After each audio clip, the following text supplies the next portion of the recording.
যিনি প্রজেক্টে গিয়ে ওই প্রজেক্টে ঢোকার টাইম আছে, মানে বেরোনো কোনো এক সময়। এটা কিন্তু এদেশে বলে না, আমি মালয়েশিয়া বলে তত মানে কনভার্ট করতে থাকে, তত যারা প্রজেক্ট ম্যানেজার এবং সব লেভেলের লোকেরই তার রেসপেক্টিভ বাড়তে থাকে। কিন্তু ডিজাইন হলো সামথিং ডিফারেন্ট, কিন্তু ডিজাইনের সাথে চ্যালেঞ্জ থাকে, থাকে, এটার একটা মজা আছে। আর বললেন মানুষের টাইম কিরকম কেটেছে, ওইটাও একটা মানে জীবনে একটা সেরা সময় কেটেছে বলতে পারেন। ওই সময় একটা খুব মজার একটা ব্যাপার ছিল, প্রফেশনাল ইঞ্জিনিয়ার যারা ছিলাম আমাদের একটা গ্রুপ ছিল, আমাদের সবার বয়স ছিল কাছাকাছি। আচ্ছা, আমাদের ওয়াইফদের বয়স ছিল কাছাকাছি, এবং প্রত্যেকে দুইটা করে বাচ্চা ছিল, বাচ্চাদেরও বয়স ছিল কাছাকাছি। মানে আমরা এরকম আমরা সবসময় এগুলো ছুটি দেখতাম, যেমন শনি রবি ছুটি ছিল, সোমবার থেকে ছুটি আমরা গাড়ি নিয়ে বেরিয়ে করতাম কোথাও করতাম। মালয়েশিয়াতে যারা গেছেন ওখানে কিন্তু হোটেল অ্যাকোমোডেশন কিন্তু খুবই রিজনেবল প্রাইস, খুবই রিজনেবল প্রাইস। এবং একটা আছে শ্রী মালয়েশিয়া বলে একটা চেন আছে, ওটা যারা অটোমোবাইল অ্যাসোসিয়েশন অফ মালয়েশিয়ার মেম্বার, তখন তো গাড়ি রাস্তায় নষ্ট করে ঝাড়া লোক পাওয়া যায় না, অথবা আপনার ঘরে মেম্বার না হলে তো আপনি বিরাট বিপদ। ওদের চেনে কিন্তু আপনি ওদের মেম্বারশিপ হলে হোটেলে পাবেন। আমরা যখন বেড়াতে যেতাম মানে প্রত্যেকের গ্রুপ এনজয় করতে পারতাম, আমরা আমাদের মতো গর্ব করছি, বাচ্চারা বাচ্চাদের মতো এনজয় করছি। মানুষের ছবির মতো দেশ, খুবই সুন্দর দেশ। এবং আমাদের জন্য যেটা বাংলাদেশের লোকদের জন্য কি, আমাদের কিন্তু কোনো শখ নেই, কালচারাল শখ নাই, রিলিজিয়াস শখ নাই, খাওয়ার শখ নাই। আমরা কি ভাত খাই, সকাল দিয়ে নাসি দিয়ে শুরু, নাসি মানে কিন্তু ভাত, মানে নাস্তা থেকে ভাত শুরু হয় এবং রাত পর্যন্ত ভাতই তাতে আমাদের বাঙালি তো ভাত না পেলে মানে কেমন কেমন জানি লাগে। ভাতের কোনো সমস্যা নেই মালয়েশিয়া থাকলে, মাছ খাওয়ার কোনো সমস্যা নেই, মানে এবং তাছাড়া ওই যে তিনটার গ্রুপ একসাথে থাকার ফলে ভ্যারাইটিটা অনেক। স্যার আপনি যে সময় ঢাকার গল্প বলছিলেন, আপনি লালমাটিয়াতে বড় হয়েছেন, আপনি বলছিলেন আপনি যে সময় ঢাকার কথা বলছিলেন সেই সময় ঢাকাটা এরকম ছিল না, ঢাকা অনেক ফাঁকা ছিল, আপনার চোখের সামনে ঢাকাটা গড়ে উঠেছে বলা যেতে পারে ওই সময়টাতে। তো এখন এই যে ঘিঞ্জি একটা শহর, আমরা যদি জানি যে রিস্ক অ্যানালাইসিস করলেও ঢাকা খুব মোস্ট রিস্কি একটা শহর, ভূমিকম্পের দিক থেকে, প্রাকৃতিক দুর্যোগের দিক থেকে। এই যে এত মানে নয়েজ, এত পলিউশন, সিটির দিক থেকে, বিল্ডিং এর দিক থেকে, সমস্ত কিছুর দিক থেকে, এটা কেন হয়েছে কি মনে হয়? আমরা না সবসময় শর্ট টার্ম সমাধান করার চেষ্টা করেছি একটা। দ্বিতীয়ত হলো যে আমার ভাই আমার প্রবলেমটা মিটে গেছে, কোনো সেন্সই নেই, দরকার নেই। এবং আমরা যখন মানুষের পুত্রাজায় যখন হচ্ছিল, পুত্রাজায় তো বহু দূরে তখন হচ্ছে, এবং আমরা তখন আমাদের সামনে কিন্তু পুত্রাজায় যখন শুরু হয়ে পুত্রাজায় এবং কে লাগে কুয়ালালামপুর ইন্টারন্যাশনাল এয়ারপোর্ট, সবাই প্রচুর সমালোচনা থাকবে যে কোনো কাজে কেন এরকম একটা শহর বানানো উচিত। মাকে একটু সুন্দর কথা বলেছিলেন, উনি বলেছিলেন আমি প্রেজেন্ট প্রাইম মিনিস্টারের জন্য পুত্রাজায় বানাচ্ছি না, আমি 20 বছর পরের প্রাইম মিনিস্টারের জন্য পুত্রাজায় তৈরি করছি।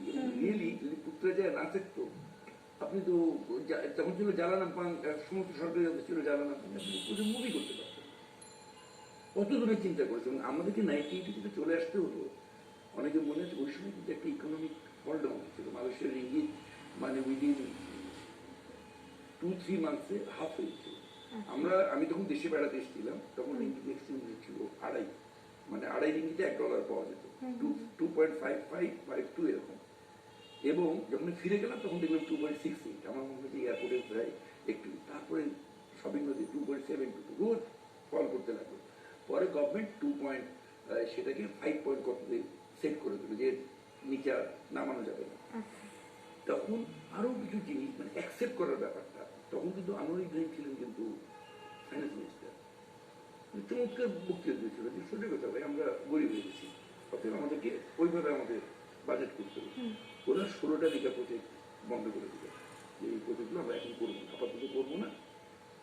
এবং আরেকটা খুব মনে আছে, মিনিস্টার টাইমসে একটা হেডিং আসতো, ফরেনার্স মাস্ট গো সাউথ। এবং আমাদের হয়ে গেল। এবং যারা মালয়েশিয়ান তারা 20% বেতন কমে যারা চাকরি করতে রাজি হচ্ছে তাদেরকে স্যাক করে রাখবে, এরকম নীতিমালা দিয়ে দিলেও আমাদেরকে বলে দিল যে ফরেনার্স মাস্ট গো ফার্স্ট। তখন আমরা, তারা কিন্তু পরবর্তীতে কিন্তু প্রজেক্টগুলো করেছে, মানে একদম একটা লোকের আমার যদি চাকরি না থাকে আমি চাইনিজ খেতে যাবো না, আমার যেটুকু আর্নিং আছে সেগুলো। ওরা কিন্তু আমাকে এই জিনিসটা খুব অবাক লেগেছিল।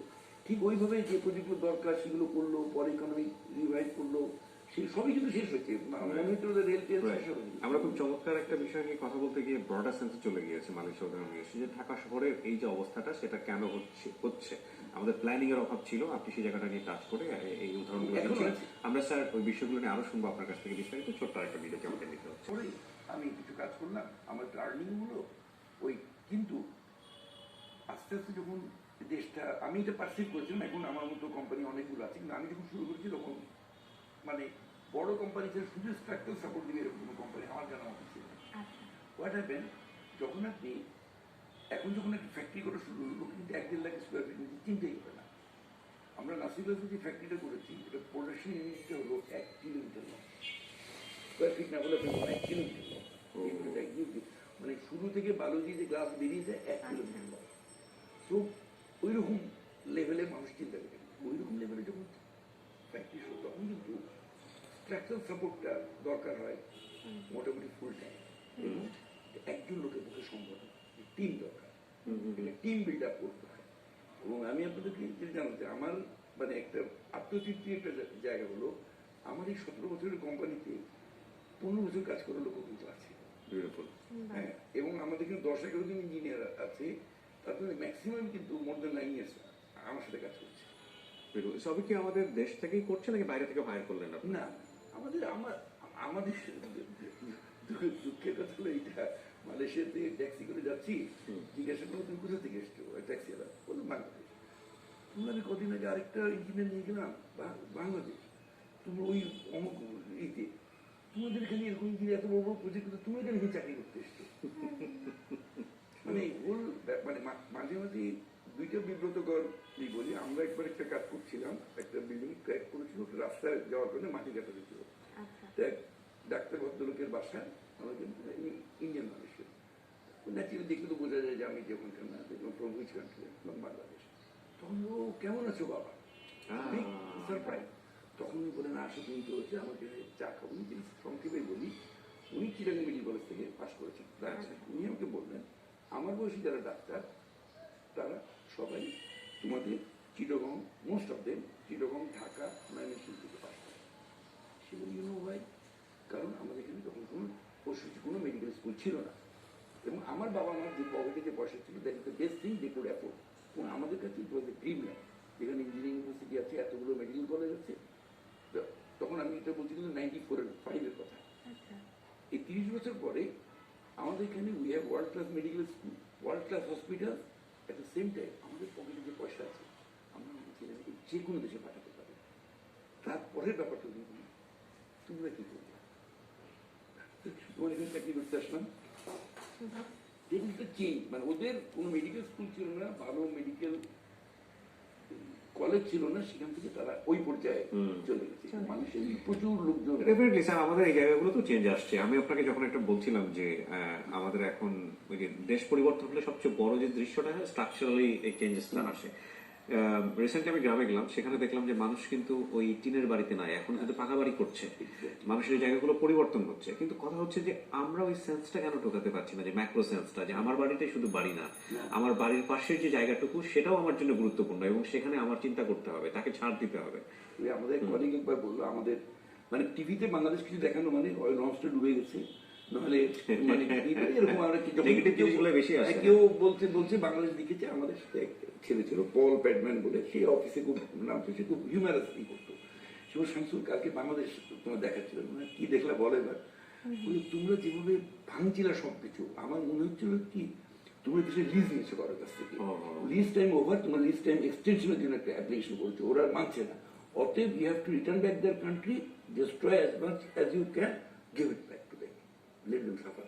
তুমি যে তোমার মনে হচ্ছে তুমি চলে যাচ্ছ কোথাও, তুমি এই দেশে থাকবা, ওই রাস্তাটা যে তুমি ব্যবহার করবা, ওই বিল্ডিং, সেটা তোমাদের কারো আচরণ দেখে মনে হয়। এগুলো যেটা বিরাট সমস্যা আমাদের, কিন্তু মানে সেন্স অফ বিলঙ্গিং, যেটা আমার দেশ, আমাকে থাকতে হবে, আমার ছেলে এখানে থাকবে বা আমি থাকবো, এটা কেন জানি এক্স্যাক্টলি। এবং সেদিন বোধহয় বন্ধু মহলে কেউ একদিন বলছিল যে পৃথিবীতে এরকম জাতি খুব কমই আছে যারা প্রতিদিন গোসল করে। হ্যাঁ, আমরা হচ্ছে সেই জাতি, অথচ আমাদের রাস্তাঘাটের দিকে তাকানো যায় না, আমাদের ডাস্টবিনের দিকে তাকানো যায় না, পাবলিক টয়লেটের দিকে তাকানো যায় না। আমাদের মনে হয় স্যার আমাদের যে স্কুলিং সিস্টেম, আমাদের সেই স্কুলিং সিস্টেমেই এই জিনিসগুলোর একটা বড় ধরনের লার্নিং থাকা উচিত, প্র্যাকটিক্যাল জ্ঞান থাকা উচিত। মানে এখন তো মানে শিক্ষা তো হয়ে গেছে বিশাল আর্নিং এর বিষয় হয়ে দাঁড়িয়েছে, তাই না? এখন কি করবেন মানে মানে এখন নাকি আমরা কিছু কিছু জিনিস ছিল হাতের লেখা করানো হতো, যে সদা সত্য কথা বলিলে কখনো মিথ্যা করে, ঋণী ব্যক্তি সুখী নয়, এগুলো এখন কিন্তু পড়ানো টড়ানো হয় না, এখন কিন্তু বাচ্চারা এগুলো পড়ে টড়ে না। হ্যাঁ, মানে জিনিসগুলোই তো চেঞ্জ হয়ে গেছে, কি করবে এখন। এবং মানে জিনিসগুলো এরকম ছিল, আমরা গভর্নমেন্ট ল্যাবরেটরি স্কুলে পড়েছি, এখন তো সবাই একটা ল্যাবরেটরি নাম দিয়ে দেয়।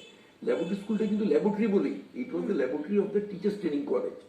টিচার্স ট্রেনিং কলেজে যেনারা শিক্ষক হন তাদের 3 মাসে আমরা বলতে বিটি স্যার, কি মানে বলে গেছি, ওনারা ওখানে আসতেন, ওনারা আমাদেরকে পড়াতেন, পড়ানোর টেকনিক কি করতো, এবং ওনাদের পরীক্ষা হতো, পিছন থেকে 3টা চেয়ার দেওয়া থাকতো, এবং ওখানে এডুকেশন এক্সটেনশন সেন্টার এবং থেকে টিচার্স ট্রেনিং কলেজ থেকে যিনারা এক্সামিনার তারা এসে দেখতেন, মার্কিং করতেন, তারা ঠিক মতো ছেলেদের কমিউনিটি ছেলেরা এনজয় করছে নাকি, এবং কিরকম লোকরা আসতেন বলি, ডক্টর আব্দুল্লাহ মতি শাস্ত্রী রেগুলার ওনার মতো লোক আসতেন, তারপরে উসমান গনি সাহেব আসতেন, তারপরে যাদেরকে নাম করালো।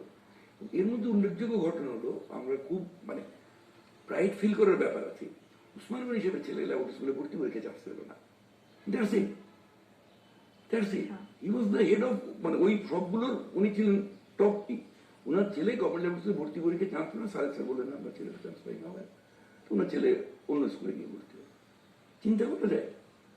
এখন তো মানে কোথায় জানি ওই জিনিসটা নাই, মানে ওই যে অহংবোধটা যে আমি এটা করতে পারি, এবং ওই ইটা জাগিয়ে তোলা। যেমন আমরা আরেকটি, তখন তো মানুষের অনেক কনস্ট্রাকশন হচ্ছে, কিছুদিন পর পর একটা হেডে মারা যাচ্ছে, আমরা যেন বলি আমরা পারবই, মাঝে মাঝে কি বলে, হ্যাঁ মাটির ওই কেএলসিসি ভিজিট করলো, ওরে বললো মালয়েশিয়া বলে, ওরা সবাই কিন্তু বাই হার্ট বিশ্বাস করতো যে মালয় ক্যান ডু এনিথিং। এই যে বিশ্বাসটা লোকের মধ্যে জাগিয়ে তোলা, প্রতিটা ইউনিটের মধ্যে আমরা পারবো, আমরা অন্য কারোর চেয়ে কম না। আমাদের লোকই তো বিভিন্ন দেশে কাজ করছে, লিডারশিপ একটা গুরুত্বপূর্ণ ভূমিকা পালন, বিশাল ব্যাপার। এবং ওই বিশ্বাসটা জাগিয়ে তোলা যে আমি সবকিছু নিয়ে যেতে পারবো না, আমাকে সবকিছু নিয়ে রেখে যেতে হবে, এবং সেটা আমি যত ভালো রেখে দেবো দেশটা তত ভালো হতে থাকবে। That is the thing. আপনি যে বলছেন পরিকল্পনা ঢাকা শহর ঘিঞ্জি হয়ে গেল, সুযোগ এখন পেলাম বলি, আপনারা তো 300 ফিট দিয়ে যাতায়াত করেন, 300 ফিট কিন্তু আমরা প্রায় বেড়াতে যাই নদীর ধারে, জিন্দা পার্কে যাচ্ছি, আপনি ডান দিকে বাম দিকে যে গ্রামগুলো দেখছেন, এত বছর পরে ওখানে আমরা কিন্তু 3 কাঠা 4 কাঠা প্লট দিয়েছি। আপনি লক্ষ লক্ষ বাড়ি ওখানে কিন্তু তৈরি হবে, পরে কিন্তু আপনি 300 ফিট যেতে পারবেন।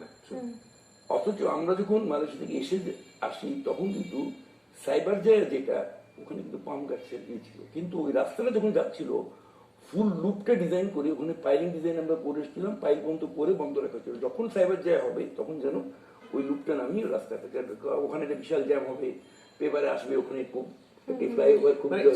আপনার যে বিদ্যা সেখানে স্যার এই অভিজ্ঞতা আছে কিনা বা পড়ার জানাশোনা আছে কিনা, যে আমরা যে শহরটা গড়ে তুলেছি সেটা যে কোনো দিক থেকে অনেক বেশি রিস্কি একটা শহর। অনেকেই বলেন আল্লাহ না করুক কোন একটা বড় ধরনের 7.5 রিক্টার স্কেলে যদি ভূমিকম্প হয় সেক্ষেত্রে একটা ম্যাসাকার হয়ে যাবে। তো আমরা আসলে কি করতে পারি, আমাদের এখন স্টেপ নেওয়ার কি আছে? যেটা হয়ে গেছে তো হয়েই গেছে, না কি করার আছে? সে একই জিনিস তো আমরা করছি, আমরা তো আবার পূর্বাচল তৈরি করছি। আর ওখানে একটা যে কিছু কিছু জিনিস কি আমাদের মাথার মধ্যে কিন্তু কিছু জটিলতা আছে। আমরা কিন্তু একটা জিনিস শুনতে খারাপ শুনলে আমরা জানি ভাই আইন আছে, ঠিক আছে, কিন্তু ভাই আমি আইনটা আমার জন্য ঠিক প্রযোজ্য না, আমার তো অমুক আছেন উনি দেখে দিবেন ব্যাপারটা, এইটা থেকে বেরিয়ে আসতে হবে। মালয়েশিয়াতে কিন্তু কোনো লোক, তুমি যত টাকারই মালিক হন না কেন, আপনি বাড়িতে একটা ইটও গাঁথতে পারবেন একজন প্রফেশনাল ইঞ্জিনিয়ার বা একজন প্রফেশনাল কোম্পানি ছাড়া। আপনি ঠিক আছে, তার মানে কি আপনি ফেসে গেলেন? আপনি আমাকে নিয়োগ করছেন, আপনি আমাকে পছন্দ হয় নাই, আপনি বাদ দিতে পারেন, তার মানে না যে আপনি ওটা ঝাঁপিয়ে পড়ছেন। আপনি আরেকজন প্রফেশনালকে নিয়োগ করবে, এন্ড অফ দ্য ডেতে একজন প্রফেশনাল রেসপন্সিবল থাকবে, এবং সে এনশিওর করবে যে আপনার নিরাপত্তা, বাড়িটা ঠিক মতো বানানো হয়েছে নাকি, এভরিথিং ঠিক মতো করা হয়েছে। আমাদের যে এত রাজুকের নিয়ম ভেঙেছে, এত বাড়ি ঘর বানানো হচ্ছে, আমরা কি দেখি নাই? চোখের সামনে দেখেছি, চোখের সামনে হয়েছে, এখনো সবাই সবাই সবাই দেখেছেন। মানে ওই এটা থাকতে হবে। আপনি তো সবাইকে ধরে নিয়ে গিয়ে মেরে এই করে তো সম্ভব না। না, এই লাইনের সাথে যদি যুক্ত করি যে আমি এমন একটা নিয়ম করলাম যেটা আসলে অ্যাপ্লিকেবল না আমার দেশের প্রেক্ষাপটে, সেটা তো মানুষ মানবে না। সেটা মানবে না, সেটা একটা ব্যাপার আছে। কোটির উপরে জনসংখ্যা যেখানে সিটিতে, সেখানে আমি এমন স্ট্রিক্ট নিয়ম করে দিলে তো মানুষ এটা নাও মানবে না।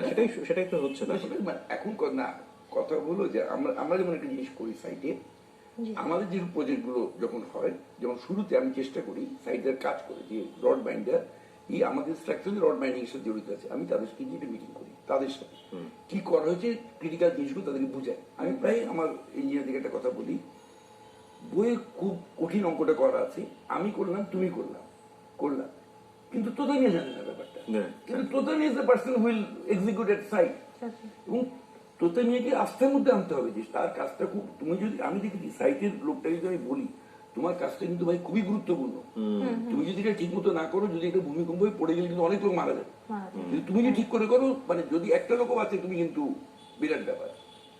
এটা কিন্তু ফ্যান্টাস্টিক ওয়ার্ক করে, এবং সাইট লেভেলে আমাদের প্রচুর লোক আছে, আমি মানে একদম ইচ্ছে স্বীকার করবো, তার যদি আমার মতো পারিবারিক ব্যাকগ্রাউন্ড থাকতো ও মনে হয় বইটা টিচার, ভালো তারা ড্রয়িং বুঝে, এবং দি ওয়ে আলটিমেটলি তো জিনিসটা সেই বানাচ্ছে, আমি তো একটা সার্টেন লেভেল পর্যন্ত বুঝাই দেওয়ার পরে তারপর তো সে যে রেট, এবং তারপরে সে মাঝে মাঝে কিছু কিছু পয়েন্ট নিয়ে স্যার এটা কিন্তু এভাবে দেখবেন, তখন আমি রীতিমতো অবাক হয়েছে যে এই প্র্যাকটিক্যাল লেভেলে এক্সপিরিয়েন্স আছে, তারা করে, তারা তো পছন্দ করেই করছে, তাদের তো নিয়ে কোনো সমস্যা দেখছি।